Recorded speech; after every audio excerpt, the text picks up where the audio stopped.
எல்லா புகழும் இறைவன் ஒருவனுக்கே. அன்பு வணக்கங்கள். நான் தேவா சுப்பிரமணியம். இன்றைய சிந்தனை, நீங்கள் ஆன்மீக அனாதையே. இந்த காணொளி ஆன்மீக அனாதையாக இருக்கிறவங்களுக்கும் ஆன்மீக அனாதையாக ஆக போகிற எல்லாருக்குமானது. ஆன்மீக அனாதைனா என்னன்னா, உங்களுக்கு தெரிஞ்ச இல்லை உங்களை பிரெயின் வாஷ் பண்ணி கூட்டிகிட்டு போன எல்லா அமைப்புகளுக்கும் சென்று அங்கே என்னெல்லாம் கற்றுக் கொடுத்தாங்களோ அதை கற்றுக்கிட்டு அங்கே இருக்கிறவங்களுக்கு அடிமை போல் வேலை பார்த்து சேவைகள் செய்து, அடிமையாக இருக்கிறதுக்கு இன்னொரு பேர் சேவை, சேவகன், சேவகி. புரியுதுங்களா? அந்த மாதிரி சேவைகள்லாம் பண்ணி இறைவனை உணரணும், இறைநிலை, இறைத்தன்மை அடையணும் அப்படின்னு உங்களுக்கு நிறைய கற்றுக் கொடுத்துருப்பாங்க. நீங்களும் கற்றுருப்பீங்க. அதை தொடர்ந்து செய்வீங்க. சிலர் இப்போ கூட செஞ்சுக்கிட்டே இருப்பீங்க. ஆனால் உங்களுக்கு மிஞ்சினது என்னன்னு பார்த்தீங்கன்னா விரக்தி. கொஞ்ச நாள் நல்லாயிருக்கும், ஒரு 6 மாதமோ இல்லை 1 வருஷமோ ரொம்ப நல்லாயிருக்கும், சந்தோஷமாக இருக்கும். இவர் என் வாழ்க்கையை மாற்றிட்டாரு, இந்த அமைப்பு என் வாழ்க்கையை மாற்றிருச்சு அப்படின்னு சொல்லி நீங்களே நினச்சிப்பீங்க. ஒரு வருஷம் போனதுக்கப்புறம் எந்த மாற்றமும் இல்லையே, நம்ம இதெல்லாம் பண்ணாத முன்னாடி கூட நல்லா சந்தோஷமாக இருந்தோம், இப்போ என்னடானா ஒரு மாதிரி கூண்டில் மாட்டின கிளி மாதிரி ஒரு கஷ்டமாக இருக்குதே அப்படின்னு உங்கள் வாழ்க்கையை மாற்றி வச்சுருக்கீங்கல்ல. நீங்கள் எல்லாரும் ஆன்மீக அனாதையே. உங்ககிட்ட எதை கேட்டாலும் தியானம்னா என்ன, கடவுள்னா என்ன, ஆன்மீகம்னா என்ன, எதை கேட்டாலும் நீங்கள் மற்றவங்க உங்களுக்கு சொல்லி கொடுத்ததை மட்டும்தான் சொல்கிறீங்களே தவிர, உங்களுக்கு என்ன தெரியுமோ அதை நீங்கள் இது வரைக்கும் சொல்லவே இல்லை. நீங்கள் சொல்ல போகிறதும் இல்லை. உங்களுக்கு எதுவுமே தெரியாது, எதை பற்றியுமே. உங்களோட வாழ்க்கை தொடங்கியதிலிருந்து இப்போ வரைக்கும் நீங்கள் மற்றவர்களிடம் கேட்டதையும், மற்ற புத்தகங்களில் படித்ததையும், மற்றவர்கள் உங்களுக்கு அறிவித்ததையுமே நீங்கள் கூறிக்கொண்டு திரிந்து கொண்டிருக்கிறீர்கள். அதுதான் உண்மை. உண்மையான நீங்கள், உண்மையான உங்களோட அறிவு இப்போ வரைக்கும் வெளிப்படவே இல்லை. அதனால தான் நீங்கள் ஆன்மீக அனாதையாக இருக்கிறீங்க.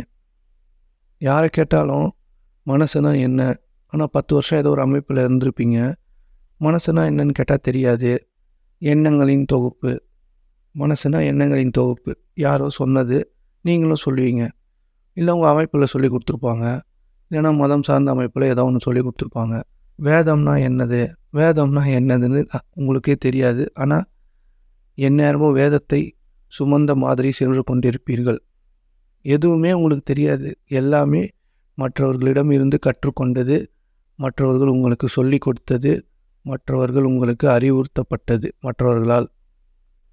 நீங்கள் யாருன்னு கேட்டால் கூட உங்களுக்கு தெரியாது. ஆனால் அமைப்பில் இருந்திருப்பீங்க, தியானத்தை மாஞ்சி பண்ணுவீங்க. புரியுதுங்களா? உங்களுக்குன்னு எதுவுமே தெரிய மாட்டுது. ஆனால் பெரிய பெரிய ஞானிகள் பார்த்தீங்கன்னா, ரமணர் இருக்கார், பரமஹம்ச யோகானந்தர் இருக்கார், ஜே.கே. கிருஷ்ணமூர்த்தி, ஓஷோ, அந்த மாதிரி நம்ம சொல்லிக்கிட்டே போகலாம். கொஞ்சம் பேர் தான் இருக்கிறாங்க ஞானிகள்னு. ஆனால் ஒவ்வொரு ஞானியும் வித்தியாசமான பயிற்சி முறைகளை யாருக்கிட்ட இருந்தும் கை மாற்றாமல் அவங்கன்னு ஒன்று கண்டுபிடிச்சி வச்சுருக்கிறாங்க. அவங்களுக்கு என்ன புரியுதோ அதுலேருந்து ஒரு பயிற்சி முறையை கண்டுபிடிச்சி வச்சுருக்காங்க. இப்போ ரமணர் இருக்காருன்னா, ரமணர் நான் யார் என்ற ஆத்ம விசாரணையை பண்ணுங்கன்னு சொன்னார். ஆனால் பரமஹம்ச யோகானந்தர் கிரியா யோகாவை சொல்லித்தராரு. புரியுதுங்களா? பரமஹம்ச சிவானந்தர் வாசி யோகத்தை சொல்லித்தராரு. ஆனால் இந்த சேம் காலகட்டத்திலேயே ஓஷோ வேறு விதமான விஷயங்களை சொல்லித்தராரு, ஜே.கே. வேறு விதமான விஷயங்களை சொல்லித்தராரு, விவேகானந்தர் வேறு விஷயங்களை சொல்கிறாரு, ராமகிருஷ்ணர் வேறு மாதிரி இருக்கார். ஆனால் எல்லாரும் பெரும் ஞானிகள். ஆனால் இறைவன் அடையவோ இல்லை இறைத்தன்மைக்கு போகிறதுக்கோ பாதைகள் ஒவ்வொருத்தரும் ஒவ்வொரு விதமாக வச்சுருக்கிறாங்க.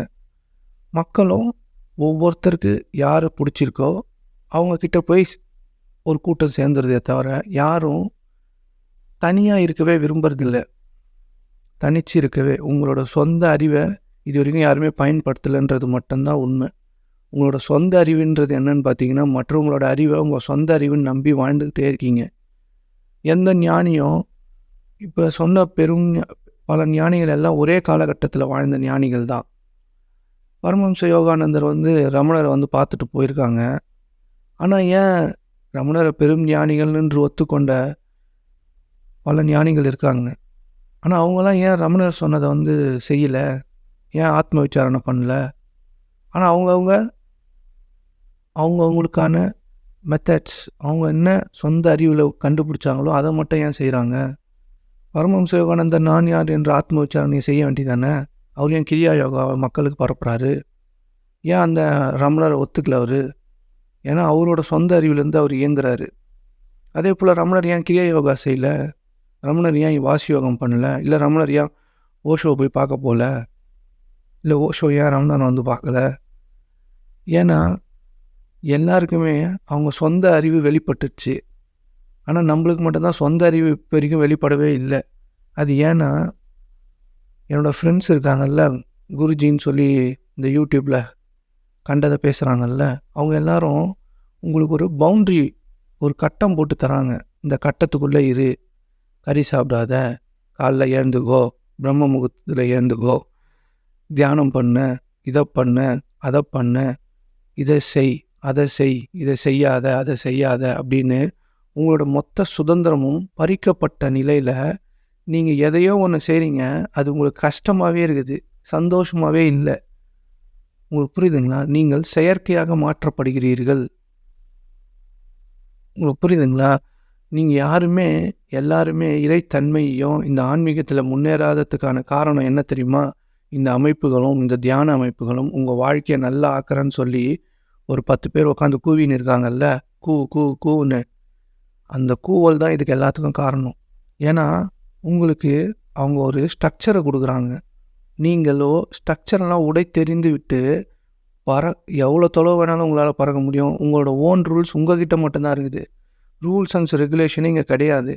நீங்கள் உங்கள் வாழ்க்கையை கவனித்து வாழ்ந்தீங்கன்னா உங்களுக்கான சொந்த ஒழுக்கம் அதுவாகவே வருமே தவிர மற்றவர்களுடைய ஒழுக்கம் உங்களுடைய ஒழுக்கம் கிடையாது. புரியுதுங்களா? நீங்களும் கடினம் பட்டு மாடு மாதிரி தியானத்தை பண்ணி உழைச்சி மாடு மாதிரி உழைச்சி தியானம் பண்ணுறீங்க. அவங்க சொல்கிறதெல்லாம் கேட்குறீங்க. அவங்க இப்போல்லாம் என்னென்னா தியானம் பண்ணுறதை விட்டு சொற்பொழிவு மாதிரி இறங்கிட்டாங்க எல்லாரும். புரியுதுங்களா? எதையாச்சும் ஒன்று பேசணும், அப்போ தானே ஜாலியாக இருக்கும். வந்தவனே எதனா கேட்பான், அப்படி தானே? அவங்களாம் என்னோடய ஃப்ரெண்ட்ஸு. புரியுதுங்களா? எவ்வளோ அழகாக வேலை பார்க்குறாங்க மேலே. உங்களுக்கு அவங்க ஒரு கட்டத்தை போட்டு இந்த கட்டத்தை விட்டு தாண்டக்கூடாதுன்னு சொல்லிவிடுவாங்க. அதை தாண்டிங்கன்னா உங்களுக்கு கஷ்டமாக இருக்கும், கில்ட்டு வந்துடும், பயம் வந்துடும். உங்களுக்கு கட்டளைன்னு ஒன்று கொடுக்குறாங்களா, ஃபஸ்ட்டு அந்த கட்டளைகளை தூக்கி குப்பை தொட்டியில் போட்டுருங்க. இந்த கட்டளைகள் எதுக்கு தெரியுமா உங்களுக்கு கொடுக்கப்படுது? உங்களுக்கு கட்டளைகள் கொடுத்தா தான் நீங்கள் அதை மீறுவீங்க. பெரும்பாலான கட்டளைகள் நீங்கள் மீறுவதற்கு ஏற்றாற் போலவே அமைக்கப்பட்டுரும். புரியுதுங்களா? மீறினீங்கன்னா உங்களுக்கு என்ன ஆகும்? கில்ட்டு வரும், பயம் வரும். அப்போ நீங்கள் என்ன பண்ணுவீங்க? கட்டளை கொடுத்த அமைப்புக்கிட்டேயே அடிமை மாதிரி இருப்பீங்க. நான் மீறிட்டேன், என்னை மன்னிச்சிருங்க, சரி இதை பண்ணு, எனக்கு ஒரு சேர் வாங்கி கொடுத்துரு, இல்லை ஒரு ஃபேன் வாங்கி கொடுத்துரு. கட்டளையை மீறினா சேரு ஃபேன் வாங்கி கொடுத்தா சரியாக போயிடுமா? யோசிச்சு பாருங்கள். இதை தாண்டி என் ஃப்ரெண்ட்ஸ் என்ன பண்ணுறாங்கன்னா, ஒன்று தியான வகுப்புன்னு ஆரம்பித்தாங்க, இப்போ சொற்பொழிவில் இறங்கிட்டாங்க, அதுக்கப்புறம் டூர் வேறு எடுத்துன்னு போகிறாங்க. எங்கும் நிறைந்திருக்கும் இறைவனை ஏதோ ஒரு இடத்துல போய் பார்த்தா தான் கண்டுபிடிக்க முடியுமா? இல்லை அங்கே போனால் நம்மளுக்கு ரொம்ப அப்படியே சிலுன்னு ஆகிடுதான் உடம்பு? யோசிச்சு பாருங்களேன். எங்கும் நீக்கமர நிறைந்திருப்பவன் இறைவன்னு வெளிப்படுத்தியாச்சு. எல்லாத்துலேயும் நம்மளை சுற்றி எல்லாத்துலேயும் இருக்கிறான். ஆனால் எங்கேயோ போனால் தான் அவன் இருப்பான்னா? அவர்களும் முட்டாள், நீங்களும் முட்டாளாக்கப்படுகிறீர்கள். கேள்வியே கேட்க மாட்டிங்களா? எத்தனை சித்தர் பாடலில் உங்களை சுற்றி இறைவன் இருக்கான், வெட்ட வெளியாக இருக்கான். இங்கே காமிக்கணுமா இல்லை வேறு எங்கன்னா போய் பார்க்கணுமா? உங்களுக்குள்ளே போகணுமா இல்லை வெளியில் போகணுமா? எதுக்கு ஏதோ ஒரு இடத்துக்கு போய் பார்க்கணும்? இதெல்லாம் நீங்கள் தான் சிந்திக்கணும், நீங்கள் தான் கேட்கணும். இதே வெளிநாட்டு மக்களோட வாழ்க்கை பார்த்திங்கன்னா, அவங்க ஆன்மீகம்னா என்னன்னு தெரியாது, கர்மானா என்னன்னு தெரியாது, எதுவுமே தெரியாது. நம்பால் என்ன பண்ணிட்டாங்கன்னா, அவனுங்களுக்கு மட்டும் தெரியாமல் அவனுங்க மட்டும் நல்லா இருக்கலாமா, அவனுங்க மட்டும் வானத்தில் ராக்கெட் விடலாம், எது வேணாலும் விடலாம், அவனுங்க எங்கெங்கேயோ எந்தெந்த வேலையோ பார்க்குறானுங்க, புதுசு புதுசாக கண்டுபிடிக்கிறானுங்க, அவனுங்க மட்டும் சுதந்திரமாக இருக்கலாமா அப்படின்னு சொல்லி சுமார் 100 வருடத்துக்கு முன்னாடியே வெளிநாட்டுகளில் போய் ஆசிரமங்களை அமைக்க ஆரம்பிச்சிட்டாங்க. அவங்களுக்கு பவுண்டரி முடிஞ்சு போச்சு. யாருன்னா இனிமேல் எதனா பண்ணுவீங்க, உங்களோட சுதந்திரத்தை நான் கட் பண்ணி விட்றேன்னு சொல்லி என் ஃப்ரெண்ட்ஸ் அங்கங்கே பரவிட்டாங்க. பரவி அவனுங்களுக்கு எதையோ கற்றுக் கொடுத்துன்னு கர்மா அது இது. உங்களுக்கு இப்போ கர்மானா என்னன்னே தெரியாது, ஆனால் கர்மானா பயப்படுறீங்க. தியானம் பண்ணுவாங்களாம், ஒரு தியானத்தை சொல்லி தருவாங்களாம், அது அவங்களுக்கு சரியாக சித்திக்கலைன்னா உங்களுக்கு கர்மாங்க, முன்ஜென்ம கர்மா, உங்கள் அப்பா செய்த கர்மா. முடிஞ்ச அளவுக்கு அவங்க தப்பிக்கிற ஒரே ஒரு வழி வந்து கர்மா. கறி சாப்பிடக்கூடாது. உங்களால் எதெல்லாம் ஈஸியாக செய்ய முடியுமோ அதெல்லாம் செய்யக்கூடாத மாதிரி ஒரு கட்டளைகளை இது பண்ணிடுவாங்க, ஸ்ட்ரக்சர் பண்ணிவிட்டு உங்கள்கிட்ட கொடுத்துருவாங்க. என் ஃப்ரெண்ட்ஸு இதுக்கு பணம் வாங்குறாங்க, சிலர் லட்சக்கணக்கில், சிலர் ஆயிரக்கணக்கில். போய் தான் வந்தீங்களே, எங்கே தான் இருக்கிறீங்க, ஆனால் ஃபீட்பேக்கும் டெஸ்டிமோனியும் போட்டு தள்ளுறாங்க. நான் அவரை பார்த்தேன், ஃபூ அப்படின்னாரு, சரியாயிடுச்சு. வடிவேல் ஒரு படத்தில் அந்த நாயை சூன்னு சொல்லிட்டு போகணும் ஒரு பாட்டி சொல்லும் பார்த்தீங்களா, அந்த மாதிரி டெஸ்டிமோனியாக இருக்குது.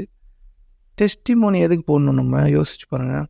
நம்ம பிஸ்னஸாக பண்ணுறோம், உங்களுக்கான நீங்கள் உண்மையாகவே இறைவனின் அருளை பெற்றவராக இருந்தால் மக்கள் கூட்டம் வந்து அலமோத போகுது. வள்ளலார் எதனா யூடியூப்பில் டெஸ்டிமோனி போட்டு தான் மக்கள் வந்து சேர்ந்தாங்களா, இல்லை கூட்டம் கூட்டமாக மக்கள்கிட்டே வந்துட்டாங்களா, மக்களே வள்ளலார்கிட்ட வந்துட்டாங்களா? தேனிக்கு தெரியும் எங்கே தேன் இருக்குதுன்னு. அதே போல் நீங்கள் உண்மையாக இறைத்தன்மையை அடைஞ்சிருந்தீங்கன்னா நீங்கள் போய் டெஸ்டிமோனி போட்டு உங்கள் கிளாஸுக்கு வர வைக்கணும்னு எந்த அவசியமும் கிடையாது. யோசிச்சு பாருங்கள். அவங்களாம் யோசிக்க, என் ஃப்ரெண்ட்ஸ் என்றைக்கும் யோசிக்கவே மாட்டாங்க, மக்கள் தான் யோசிக்கணும். புரியுதுங்களா? உங்களுடைய சுதந்திரத்தை நீங்கள் இழக்கிறீர்கள் ஒரு அமைப்புக்கு போகும்போது. உங்களோட சொந்த அறிவு என்ன? நீங்கள் எதை கேட்டாலும் மற்றவங்க சொல்லி கொடுத்த அறிவியை வச்சு பேசுகிறீங்களே, உங்களுக்காக நீங்கள் அறிந்தது என்ன? எதுவுமே இல்லை. எவன் காலையே போய் விழுந்துன்னு எவனுக்கும் மாலை போட்டுன்னு அசிங்கமாக இல்லையா இதெல்லாம்? அவங்க எதையோ விற்கிறாங்க, அதையும் வாங்கி மாட்டிக்கின்னு. இதெல்லாம் நீங்கள் தான் சிந்திக்கணும். ஏன்னா இது உங்கள் வாழ்க்கை. நீங்களாம் என்ன பண்ணுங்கன்னா, என் ஃப்ரெண்ட்ஸ் எதனா காசு கேட்டாங்கன்னா கொடுத்துருங்க, போகாதீங்க எதுக்கும். காசு தானே பார்த்தாரன்ப்பா, காசு தானே பார்த்தாரன், வாங்கி அவங்களுக்கு கொடுத்துருங்களேன், என்ன ஆகிடுப்போது, பாவம் என் ஃப்ரெண்ட்ஸு நல்லா இருக்கட்டும். இன்னும் சிலர் இருக்கிறாங்க, ஏதோ ஒரு 60 நாளோ 70 நாளோ எதையோ கற்றுக் கொடுப்பாங்களாம், கற்றுக் கொடுத்துட்டா கடவுளை அடைஞ்சிடலாமா? நீங்கள் ஆல்ரெடி கடவுளை அடைஞ்சதுனால தான் மனிதனாக இருக்கிறீங்கன்னு உங்களுக்கு தெரியவே மாட்டுது. அதுக்கு லட்சக்கணக்கில் பணம். புரியுதுங்க? கேட்டால் என்னவோ அவங்க நீங்களாம் படித்ததான் நினச்சின்னு அறிவாளியாக நினச்சின்னு இருக்கிறீங்கல்ல. அவங்க என்ன சொல்லுவாங்கன்னா, ஆன்மீகத்துக்கான பாதை நீங்கள் உங்களை உணர உங்களோட அதாவது ஈகோவை அழிக்கணும் அப்படின்லாம் சொல்லுவாங்க. ஆனால் அவங்க ஈகோவை தடவி கொடுத்து தான் வாழ்ந்துனே இருக்கிறாங்க. எதுக்குங்க எங்களுக்கு ஆன்மீகவாதிகள்? யோசிச்சு பாருங்க, எனக்கு எதுக்கு ஆன்மீக வியாதி? நீங்களாம் வரத்துக்கு முன்னாடி எவ்வளோ மகான்கள் ஞானிகள் இருந்தாங்க. அப்போவே திருத்த முடியாத உலக மக்களை நீங்கள் எப்படி திருத்த முடியும்னு நினைக்கிறீங்க? அவனுக்கான பாதையை அவன் சூஸ் பண்ணிப்பான். இந்த அமைப்புகளே இல்லைன்னா எல்லாருமே இறைத்தன்மையில் தான் இருப்பான். இந்த அமைப்புகள் தான் உங்களுக்கான பவுண்டரியை கட்டி விட்டு உங்களை இதை தாண்டி போக விடாமல் ஒரு கூட்டமாக மாற்றுது. உங்களை தனி மனித சுதந்திரத்துக்கே அது கொண்டு போகல. இந்த அமைப்புகள் எல்லா ஞானிகளும் தனித்தனியாக சிந்திச்சாங்கல்ல, நீங்கள் மட்டும் ஏன் தனித்தனியாக சிந்திக்க மாட்டீங்க? அவங்களுக்கான கூட்டத்தை நீங்களே உருவாக்கி வைக்கிறீங்க. என் ஃப்ரெண்ட்ஸு கிளவரான பாய்ஸு, அவங்களுக்கு கொஞ்சம் காசு கொடுத்தா போதும், அவங்க என்ன வேணாலும் பண்ணுவாங்க என் ஃப்ரெண்ட்ஸு. புரியுதுங்களா? அதனால் நீங்கள் தான் இதெல்லாம் கேட்கணும். அவங்களே இப்போ என்னோடய ஃப்ரெண்ட்ஸ்லாம் இருக்காங்கல்ல யூடியூப்பில், நீங்கள் பார்த்தீங்கன்னா அவங்களாம் எந்த யோக தியானத்தையும் கண்டுபிடிக்கல. எதை கேட்டாலும் பதஞ்சலி யோக முறைகள் அப்படின்னு எதனா ஒரு கதையை ஆரம்பிப்பாங்க பாருங்கள். என் ஃப்ரெண்ட்ஸ் அந்தளவுக்கு கிளவராக இருப்பாங்க. நம்ம ஏதாச்சும் ஒரு பேரை சொல்லி டேமேஜ் பண்ணிட்டோன்னு வச்சுங்களேன், பேரையே மாற்றி விட்ருவாங்க. அந்த யோகத்தோட பேரையே மாற்றி ஆரம்பிப்பாங்க திருப்பி. புரியுதுங்களா? எதை கேளு பதஞ்சலி யோக முறையை புக்கை எதையாச்சும் ஒன்று படிச்சுட்டு சரி இதை பேசுவோம், அதை பேசுவோம், இதை பண்ணும். அவங்களாம் சொந்தமாக இப்போ கிரியா யோகான்னு பரமஹம்ச யோகானந்தர் கண்டுபிடிச்சிருக்காரு. அவர் அதை உணர்ந்து மக்களுக்கு வெளிப்படுத்தினார். அந்த மாதிரி இவங்களால் எதனா பண்ண முடியுமா? ஒன்றும் பண்ண முடியாது. பேரை மாற்றி அடிச்சு விட முடியும். இவங்களே சொந்த அறிவில் இல்லை, உங்களுக்கு என்ன அறிவு இவங்களால் தர முடியும்? சிந்திச்சு பாருங்கள் என்ன அன்பு செல்வங்களே. என் ஃப்ரெண்ட்ஸு ரொம்ப ரொம்ப கிளவரு. புரியுதுங்களா? அவங்க வேலைக்கெல்லாம் போமாட்டாங்க, எதுவும் பண்ண மாட்டாங்க. அவங்க கட்ட வேண்டிய ஆசிரமங்களை மக்கள்கிட்ட இருந்து தான் காசு வாங்கி கட்டுவாங்க. இருக்கிற ஆசிரமங்கள் போதாதா? அங்கே போய்ட்டு உட்கார வேணாமா? அங்கே எவ்வளோ இடம் இருக்குது, அங்கே போய் உட்காந்துக்க வேண்டியதானே நம்ம. எத்தனை கோயில்கள் இங்கே இருக்கிறது, அங்கே போய் உட்காந்துக்கலாமே.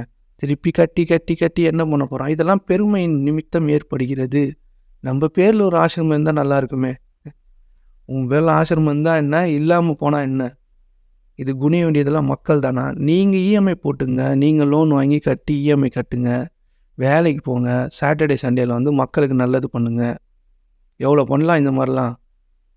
ஒரு அமைப்பை ஆரம்பித்து எல்லாருக்கும் எதையோ சொல்லி அவனுக்கு ஒரு பவுண்ட்ரியை கொடுத்து அது உள்ளே அவனை விளாட விட்டு நீங்கள் ஏதோ மகத்தான ஆள் மாதிரி. நீங்கள் ஏதோ மகத்தான ஆள்லாம் இப்போ இறைவன் யார்? உங்கள் காலில் விழுந்து நீங்கள் உட்கார சேர் முதல் கொண்டு நீங்கள் போடுற செருப்பு முதல் கொண்டு அவங்ககிட்டருந்துனா வாங்கினு என்னவோ இதில் எங்கன்னா போனால் நடந்தா அவர் எங்கன்னா கை தூக்குனா கால் தூக்குனா மூக்கை சொரிஞ்சா அதெல்லாம் வேறு வீடியோ எடுத்து போட்டுன்னு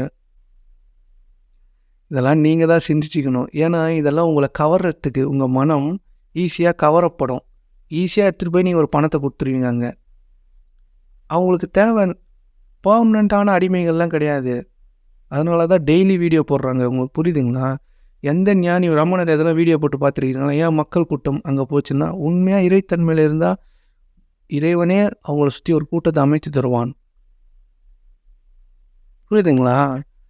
இவங்களுக்கு தேவை பர்மனெண்ட் அடிமைகள்லாம் கிடையாது. அப்பப்போ வாரத்துக்கு ஒரு அடிமை சிக்கனா போதாதா? எவ்வளோ பேர் இருக்கிறாங்க? 800 கோடி பேர் இருக்கிறாங்கல்ல உலகத்தில். எங்கெங்கேருந்தோ பார்க்குறவங்கலாம் கொஞ்சம் கொஞ்சம் பேர் அடிமையாகி ஒரு வருஷத்துக்கு இவ்வளோ பேர் அடிமை சிக்கனா போதாதா? நீங்கள் எல்லாம் அடிமை தான், அதை நீங்கள் தெரிஞ்சுக்கணும். இல்லை நான் என்னை போய் அடிமைன்னு சொல்கிறியா நீ அப்படின்னா நீ அடிமை தான். நீங்கள் ஒரு சிறந்த அடிமை, அதை தவிர இங்கே வேறு எதுவும் இல்லை. இதை நீங்கள் ஒத்துக்குனா ஒத்துக்குங்க, ஒத்துக்கலன்னா உங்கள் இஷ்டம். போய் யாருக்காலன்னா விழுந்து அவங்க பாதத்தை அபிஷேகம் செய்து குடியுங்கள். இறைவன் உங்களை 2 மடங்கு வேதனைக்கு உட்படுத்துவான் என்பதின் மீது நம்பிக்கை கொள்ளுங்கள். சரிங்களா? அபிஷேகம் பண்ணுங்கள், எதனா பண்ணுங்கள், உங்களுடைய விருப்பம். நன்றி. நல்லது. இறைவன் போதுமானவன்.